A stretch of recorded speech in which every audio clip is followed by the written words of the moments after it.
하나님, 주님께서 우리를 쓰시고자 이곳에 불러주셔서 훈련시켜 주시고 여기까지 오게 해준 줄로 믿습니다. 뒤돌아보면 주님이 여기까지 불러준 것을 하나님이 다 알고 감사드립니다. 앞으로의 남은 세월도 주님께서 인도해 주시고 축복해 주셔서 더 많이 주님께 사랑을 받고 더 많은 주의 복음을 전하시는 하나님의 사람이 되게 도와주시옵소서. 오늘은 하나님여 라오스 피지 목장에서 하나님께 찬양을 올려드렸습니다. 하나님 기억해 주시기 원합니다. 우리 라오스 피지 목장을 축복해 주시고 아버지 하나님의 인도자를 축복하시고 목원들을 축복해 주시고 늘 삶 속에서 아버지의 부족함이 없게 도와줄 줄로 믿습니다. 하나님께 올려드린 찬양이 저들의 기도가 되게 하시고 저들의 목장에 부흥을 가져오게 도와주시옵소서. 세상 사람들은 어리석고 불가능하다고 하지만 주님의 능력이 있을 때는 가능한 줄로 믿습니다. 우리는 혼자가 아니라 주님이 함께하는 줄로 믿습니다. 피지라우스 목장에 주님이 함께해서 다 이루어 주셔서 기도할 때마다 그 목장이도 확장되게 하시고 일어나게 하시고 기적이 있게 도와주시옵소서. 오늘 우리 모두가 하나님께 또 머리 숙여 한 마음으로 찬양하며 또 머리를 숙였습니다. 이 시간에 우리 한 가지로 다 은혜 주셔서 한 사람 한 사람이 하나님 앞에 존귀한 사람이 되게 하시고 늘 기도하는 내용이 하나님 다 올려지게 도와주시옵소서. 주님의 영이 이 시간 우리와 함께함을 믿습니다. 예수님의 이름으로 기도하옵나이다. 아멘. 할렐루야. 오늘도 또 변함없이 비가 내리네요. 비가 내리면 참 좋은 일도 있지만 또 비가 내리는 싫어하는 사람이 있습니다. 제가 대전에 10년 있을 때 주일날 아침에 비가 오면요, 저는 좋은데 비가 오면 우리 아들은 그때 초등학교 다녔는데 제일 싫어요. 왜냐면 나는 비가 오면 교인들이 야외로 못 나가게 되면 다 교회 오니까 기분이 좋은 거예요. 그날은 비가 오면 어디 놀러 가는 사람 없잖아. 골프 치러도 안 가고.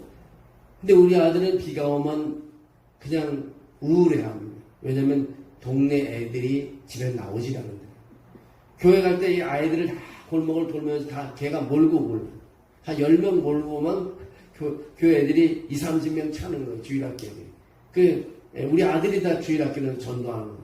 가면 그냥 그래서 아이들이 어떨 적에 애들이 협박하기를 뭐라고 할까하면 너 이거 안 해주면 교회 안 간다고. 그래서 이제 그런 협박도 받고 뭐 이제 그러는데 어쨌든 간에 비가 오면은 우리 아들은 우울해하고 나는 비가 오면 참 좋았습니다. 왜냐하면 사람들이 멀리 소풍을 안 가니까. 오늘도 비 오는 날인데 오면서 참 그래서 성령의 단비가 나에게 내렸으면 하나님 좋겠습니다. 그런 기도를 하면서 걸어왔습니다. 오늘 우리가 할 수 있는 일이 있고 할 수 없는 일인데요. 할 수 없는 일은 하나님께서 도와주셔야 될 줄로 믿습니다. 오늘 아침에도 새벽 기도 끝나고 집에 돌아가서 필리핀의 한 목사님하고 제가 통화를 하면서 그랬어요.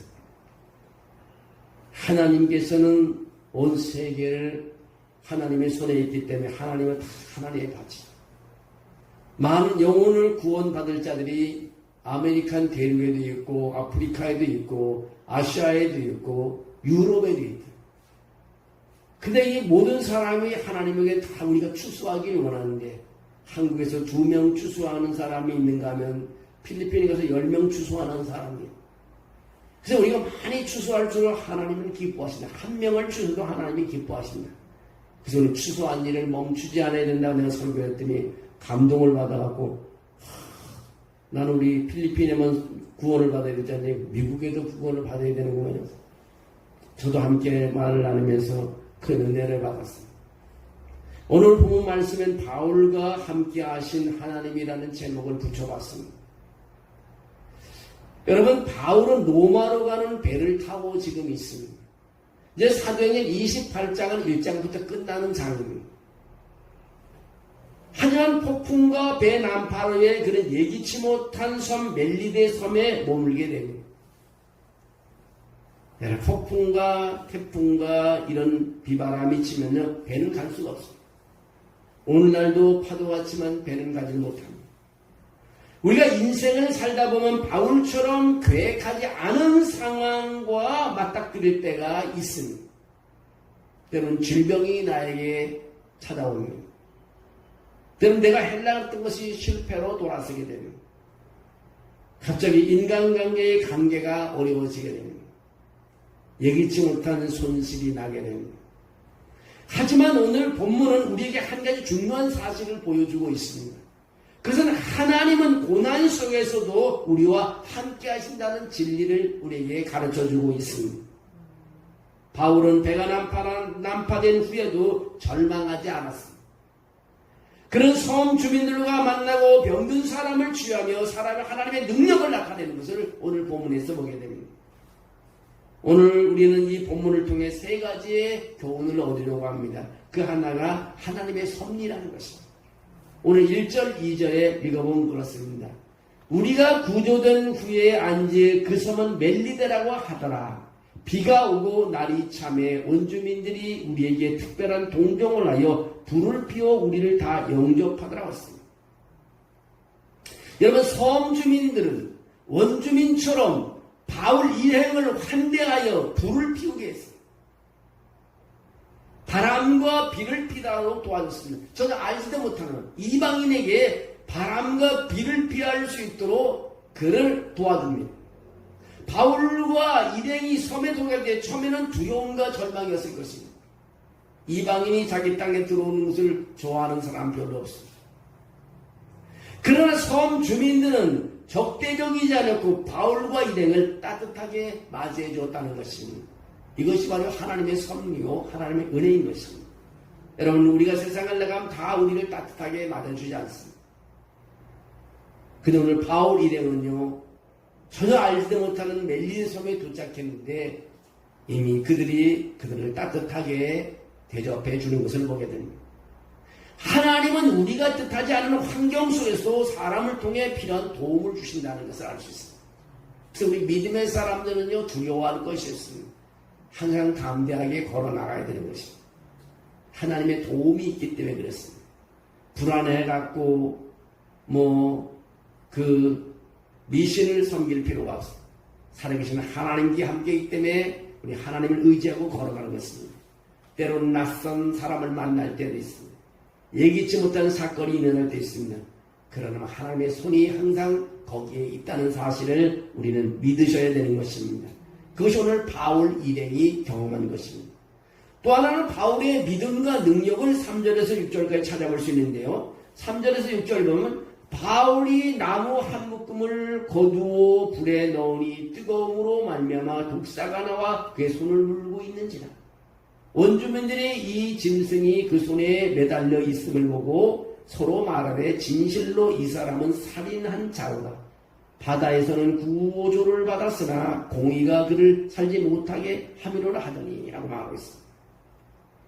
좀 더 읽어보면 바울이 그 짐승을 불에 떨어뜨림에 조금도 상함이 없더라. 그들은 그가 붙든지 혹은 갑자기 쓰러져 죽을 줄로 기다렸다가 오래 기다려도 그에게 아무 이상이 없음을 보고 돌이켜 생각하여 말하되 그를 신이라 하더라. 바울이 독사에 물렸지만 아무 해를 입지 않았다는 것입니다. 바울은 섬 주민들을 위해 불을 피우고 봉사하며 심지어 독사에 물리는 사건을 경험하게 됩니다. 그러나 하나님께서는 바울을 보호하는 것을 보게 됩니다. 이미 이런 말씀은 마가복음 16장 17절에 18절에 그렇게 말하고 있습니다. 믿는 자들에게는 이런 표적이 따르니 곧 그들이 내 이름으로 귀신을 쫓아내며 새 방언을 말하며 뱀을 집어올리며 무슨 독을 마실지라도 해를 받지 않으며 병든 사람에게 손을 얹으면 나으리라고 이미 마가복음 16장에 기록하고 있습니다. 여러분, 믿음의 사람에게는 하나님의 보호하심이 있다는 것입니다. 바울은 두려움에 사로잡히지 않고 하나님과 함께하는 자신감을 보여주는 것을 볼 수 있습니다. 여러분, 우리가 그 믿음이 있어야 되는 것입니다. 오늘 바울의 믿음과 능력을 여기서 우리는 찾아볼 수가 있습니다. 우리는 삶의 위기 속에서 믿음을 지켜야 됩니다. 하나님께서 우리와 함께 하심을 확신할 수 있는 그런 게 있을 때 두려움을 멀리 내쫓을 수 있는 것입니다. 항상 불안해할 필요가 없습니다. 믿음으로 살아가는 것입니다. 여러분, 집에 혼자 있으면 혼자가 아닙니다. 주님이 함께 하시는 것입니다. 사람들이 혼자 있다고 불안해하는데 그렇지 않습니다. 주님이 항상 우리와 함께 계신 것입니다. 오늘 세 번째 우리의 교훈을 주는 것은 28장 7절에 10절 말씀인데 바울의 치유와 섬 주민들에게 변화되는 모습을 여기서 보게 됩니다. 7절 읽어보면 이 섬에서 가장 높은 사람 보블리오라 하는 이가 그 근처를 토지가 있는지라 그가 우리를 영접하여 사흘이나 친절히 머물게 하더라. 보블리오의 부친이 열병과 이질에 걸려 누워있거늘 바울이 들어가서 기도하고 그에게 안수하여 낫게 하며. 사실 우리는 아프면요 병원이 있잖아요. 병원에 달려가잖아요. 의사한테. 병원이 있으면 달려가는 거죠. 근데 이제 보면 선교지 같은 데 가면은 의사도 없고 병원도 없으니까 선교사들에게 대화하면 오늘 아침에도 어떤 신선교라는 사람하고 대화를 하는 거 보니까 그냥 아프면 소리치고 기도한대요. 누가 그 현지인들이 아프다 그러면 병원에 갈 수 없으니까 그냥 고치는 건 하나님이시고 자기는 기도만 하고 소리치는 거예요. 근데 의외로 기도하고 나면 다 낫다가 배가 안 아프다 그러고 그러는데 근데 병원을 갈 수가 없으니까 우리 한국은 참 세계에서 살기 좋은 나라입니다. 돌아서면 병원이고 돌아서면 의사고 뭐 전화 한 통화만 피자가 그냥 배달되고 뭐 신선식품이 그냥 오늘 하면 내일 아침 새벽에 문 앞에 갖다 놓고 이런 나라는 사실 찾기 힘들어. 세계적으로 없을 것 같아요. 내가 미국과 캐나다에 있어봤지만 이렇지 않습니다. 한국처럼 이렇게 하루에 몇 시간 안에 배달되는 것은 별로 없습니다. 쿠팡에도 회원이 되면 더 빨라요. 회원이 되면 회원 뭐 7,000원이고 얼마 매달 내면 더 빨라요. 그냥 7,000원에 아까워 취소하고 말하는데 어쨌든 간에 굉장히 빨라요. 근데 그러니까 우리는 곤충을 받으려면 기도를 통해서 우리가 열심히 기도하지만 의사들이 곤충 주는 게 참 많아요. 왜냐면 가서 고칠 수 있으니까. 근데 우리 생각해야 될 것은 의사도 하지 못하는 거는 우리 하나님께 기도해야 돼요. 계속 의사를 의지하면 안 돼요. 의사를 의지하면 안 돼요. 하나님을 이제 신뢰해야 돼요. 의사가 할 수 있는 건 하나예요. 근데 의사가 할 수 없는 건 우리 하나님께 기도해요. 그 현장에 일어나는 일들을 우리도 얼마든지 많이 얘기할 수 있어요. 하나님 말씀에도 그렇게 많이 얘기하고 이 치유에 대해서 얘기하고 있지만 지금 선교 현장에서도 병원과 의사들이 없는 것은 많은 기적의 역사가 지금도 일어나고 있어요. 사실 선교지에 가보면요 정말 그 아이들이 목숨 걸고 기도하는 것만 마음이 뜨거워져요. 제가 미얀마를 여러 차례 다니면서 선교 사역을 했는데요. 가보면 그 아이들이 모여있는 거면 방 하나에 많은 아이들이 있잖아요. 이 커튼이라 해서 커튼이 그냥 우리 멋있는 커튼이 아니라 이불 붙인 같은 걸로 방을 말하고 자는데 야 기도하는 거 보면 밤새워 기도하는 거 보면 옆에 앉으면 제가 영에 충만함이 일어나는 것 같아요. 그리고 그 기도하는 열심히 기도하는 사람을 함께 기도하면 입신을 하게 되고 성령이 임하게 되고 그리고 환상을 보고 막 그랬어요. 오로지 그것만은 살 길을 붙잡는 것입니다. 우리나라도 초창기에는 그렇게 했습니다. 그러나 지금은 너무 사회가 바뀌면서 그렇지 못하고 옛날에는 기도원에 가다 살았잖아요. 정말 기도해도 새벽 5시까지 편하다고 그랬잖아요. 근데 요즘은 이제 시대가 변해서 그렇게 하는 교회가 없고 그렇게 하는 사람도 별로 많지 않지만 어쨌든 중요한 것은 하나님께서 우리와 함께 하신다는 사실입니다. 그래서 하나님께 우리 기도해야 된다는 것입니다. 바울이 병든 사람을 치유했다는 내용이 여기 나오고 있습니다. 나오고 있습니다. 보블리오의 부친이 열병과 이질에 걸려 누워 있거늘 8절에 바울이 들어가서 기도하고 그에게 안수하여 낫게 하매라고 말하고 있습니다. 이러므로 섬 가운데 다른 병든 사람들이 와서 고침을 받고 또한 예로 우리를 대접하고 떠날 때 우리 쓸 것을 배시라고 너무 감사하니까 대접하고 이제는 먹을 것도 나눠 먹는 것을 보게 됩니다. 사람 그렇잖아요. 사람이 곤침받았다면 돈이 문제인가요? 부모들 이렇게 보면요, 자기 애가 학교에서 1등 하면요, 그냥 밥 한번 사요. 돌아가면서 사요. 뭐 누가 진급만 해도 돌아가면서 밥 사요. 너무 기분이 좋은 거죠. 누가 결혼을 해도 기분이 좋으니까 떡을 해먹고 나오는. 오늘 이 병이 곤침 받으니까 그 마을, 이 섬에는 놀라운 축복과 하나님의 은혜가 넘쳐나는 것을 보게 됩니다. 섬 주민들이 많은 간신과 감사로 하나님께 영광을 돌리는 것을 보게 됩니다. 바울은 자기 이익을 구하지 아니고 하나님의 사랑과 능력으로 사람을 섬겼을 뿐입니다. 그 결과 많은 사람들이 주께 돌아왔고 감사의 고백을 올리는 내용이 나오고 있습니다. 하나님과 동행하는 사람은 단순히 보호를 받는 것뿐만 아니라 타인을 축복하는 통로가 된다는 것입니다. 우리가 다른 사람에게 축복을 전달하고 우리가 하나님께 기도함으로 그에게 하나님의 치유의 역사가 일어나고 치유함의 역사가 일어난다는 것을 우리에게 알려주고 있는 것입니다. 여러분, 예기치 않은 상황에서도 우리는 하나님을 신뢰해야 됩니다. 삶의 폭풍 가운데서도 하나님은 우리와 함께 하십니다. 바울처럼 우리도 절망하지 않고 믿음으로 앞으로 걸어 나가야 되는 것입니다. 또 하나는 하나님과 함께라면 두려움을 우리는 물리칠 수 있습니다. 독사에게 물렸지만 해를 입지 않는 바울처럼 하나님과 동행하면 위기와 두려움 속에서도 평안을 경험하게 됩니다. 얼마나 불안했을까요? 독사에 물렸을 때. 그러나 아마 그 순간에 그 물려갖고 하면 바울은 그럴 것 같아. 내가 볼 때 독사에 물렸다, 죽었다 이런 생각이 안 했을 거예요. 하나님을 바라봤을 것 같습니다. 그 하나님의 능력이 임하니까 독이라는 것이 퍼지지 못한 거예요. 그냥 거기서 머물러 쓰는 거죠. 사람들 의사들을 보면 무슨 일이 있으면 추적 관찰을 해보자 그래요. 추적 관찰.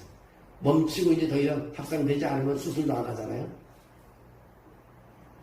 하나님의 능력으로 다 멈춰지게 했으면 좋겠어요. 우리 그런 기도하는 거예요. 여러분 아픈 사람이 있으면 더 이상 전이되지도 않고 확산되지도 않고 그대로 멎어서 물러서는 사라지는 그런 질병이 되도록 우리는 기도해야 될 줄을 믿습니다. 그런 기도를 우리 선포하는 거예요. 오늘 그런 기도 우리 선포해야 됩니다. 항상 여러분의 선포가 굉장히 중요한 것입니다. 오늘 우리가 하나님께 선포하는 기도 속에서 놀라운 변화가 있습니다. 오늘 여러분 기도할 때마다 정말 주 예수의 이름으로 선포할 때 그 역사가 우리 삶 속에 일어날 줄로 믿습니다. 그래서 우리는 항상 출애굽기 15장 26절 말씀에 있는 것은 나는 너희를 치료하는 여호와임이니라. 그래서 우리가 우리 자녀들의 이름과 아픈 사람의 이름을 대면서 정말 출애굽기 15장 26절 말씀을 선포하는 거죠. 하나님은 그렇게 하면 나는 너희를 치료하는 여호와임이니라. 하나님이 치료할 수 있다는 것입니다. 하나님 치료하기 때문에 그렇게 말한 거잖아요. 나는 너희를 치료하는 여호와입니다. 사람이 말하면 믿을 수 없을 몰라도 하나님이 그렇게 말하기 때문에 믿어야 되는 것입니다. 하나님과 함께라면 여러분 모든 것을 이기고 두려움을 이깁니다. 또 섬김과 사랑을 통해 하나님 능력을 나타냅니다. 바울은 섬 주민 사람들의 그 아픔을 치유해 줬습니다. 우리의 작은 섬김, 사랑이 누군가 인생을 바꿔놓고 하나님께 영광을 돌리게 할 수 있다는 것입니다. 여러분 바울은 멜리네 섬에서 예상치 못한 사건들을 겪었지만 하나님과 함께함으로 모든 상황에서 승리했습니다. 우리의 인생도 마찬가지입니다. 뜻하지 않은 상황 속에서 하나님을 바라보며 나갈 때 우리도 바울처럼 보호를 받고 평안을 누리고 하나님께 영광을 돌리는 삶을 사시기를 주의 이름으로 축원합니다. 오늘 본문을 통해 우리 꼭 기억해야 될 것은 주께서 바울과 함께 하셨듯 오늘도 주께서 나와 함께 하신다는 것입니다. 기도하며 우리가 어디에 있든지 하나님께서 함께 하심 믿고 담대히 걸어나가는 것입니다. 오늘 여호수아서 1장 9절에 그렇게 말하고 있습니다. 강하고 담대하라. 두려워하지 말라. 놀라지 말라. 내가 어디로 가든지 하나님 여호와가 너와 함께 합니다. 저는 이 말씀을 보면 참 말씀이 제 가슴에 완전하게 새겨져 있어요. 제가 75사단 에서 군생활하고 마지막 교회 가서 기도하는데 여호수아 1장 9절 말씀이 배너로 천정에 군대 그 교회 성전에 떠오르고 강하고 담대하라. 두려워하지 말고 놀라지 말라. 내가 어디로 가든지 내 하나님 여호와가 너와 함께합니다. 이 말씀을 지금도 붙잡고 있습니다. 어디 가든 하나님이 나와 함께 하신다는 사실입니다. 신방을 가든 예배를 드리든 선교지를 가든 어디 가든 하나님 나와 함께 하신다고 하니까 두려움이라는 게 없습니다. 내가 좀 어려움에 처할 때 안에도 걱정하지 않습니다. 오늘 이 밤이 지나면 새날이 펼쳐진다고 생각하는 것입니다. 내가 오늘 이 아픔을 견뎌내야만 그 다음에 새로운 하나님께서 나의 일을 허락해 주신다고 생각하니까요. 그 두려움과 그 아픔을 다 이겨낼 수 있습니다. 여러분, 삶이라는 게, 인생이라는 게 그렇습니다. 하나님께서 우리를 훈련시키기 위해서 때로는 고난도 주고 힘도 주고 정말 잠을 잘 수 없는 그런 고통도 줍니다. 너무 통증이 심해갖고요, 고통하고 우는 사람도 있습니다. 그러나 그것이 나의 훈련이 된다면 하나님 나를 더 강하게 해준다는 것입니다.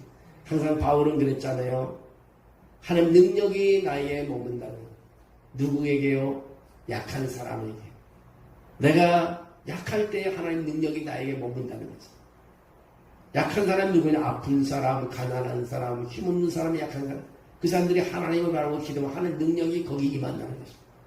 그 사람들은 그렇지 않아요. 모든 걸 잃어버리면 다 하나님은 자기 버린 지 알고 이제 가버리잖아요. 그렇지 않습니다. 내가 더 약해지고 낮아지고 소외됐을 때 하나님 능력이 나에게 머문다는 사실. 거기서 다시 일어나. 이제는 더 이상 내려갈 데가 없어. 일어나는 것입니다. 나는 얼마 전에 어떤 엄태원 목사님하고 이렇게 보면서 개인적으로 많이 대화를 해보지 않았지만 어쨌든 서로 내가 존경하는 목사님인데 제가 한번 느끼면서 목사님의 성품이 저러니까 하나님께서 목사님 가는 길을 다 예배해놨구나. 하나님 우리 중심을 보는 하나님이시구나. 중심을 보는 하나님. 여러분, 우리 마음이 하나님을 향하게 있으면요, 내가 못하는 일은 하나님 앞서가서 길을 내놓으시는 것입니다. 그리고 하나님 간증만 하는 것입니다. 그리고 찬양만 하는 것입니다. 여러분이 어려운 시기에 이 세상을 살아가면서 힘든 일, 정말 회사 때문에, 또 여러분 직장 때문에, 여러분 가족 때문에, 또 여러분 자녀들 때문에 힘들어하는 거, 이 과정을 통과하면 새로운 날이 나에게 펼쳐진다고 생각하고 하나님이 나와 함께한다고 생각하고 믿음을 가지고 기도를 쉬지 아니하고 주님 바라보는 삶이 되시기를 주의 이름으로 축원합니다. 하나님 감사합니다. 주님께서 오늘 우리를 붙잡아 주시고 또 여기까지 오게 하심을 감사합니다. 하나님께서 우리를 붙잡아 주셨사오니 이제 승리하게 도와주시고 오늘 바울처럼 담대하게 믿음을 가지고 걸어가며 기도할 때는 기도하고 찬양할 때는 찬양하고 아버지 사람을 섬길 때는 섬기는 사명을 감당하게 도와주시옵소서. 주님의 영이 하나님들 우리와 함께 주셔서 우리는 하나님 물러서지 않고 믿음을 가지고 걸어나게 하시고 우리가 기도하는 그 기도의 내용을 하나님 올려드리고 우리가 부르는 그 자녀의 이름이 복있게 아버지 하나님의 기도하게 도와줄 줄로 믿습니다. 우리가 기도를 통해서 결과가 아버지 하나님 승리하게 도와주시고 치료되고 해결되게 도와줄 줄로 믿습니다. 주의 영이 함께함을 감사하고 예수님의 이름으로 기도합니다.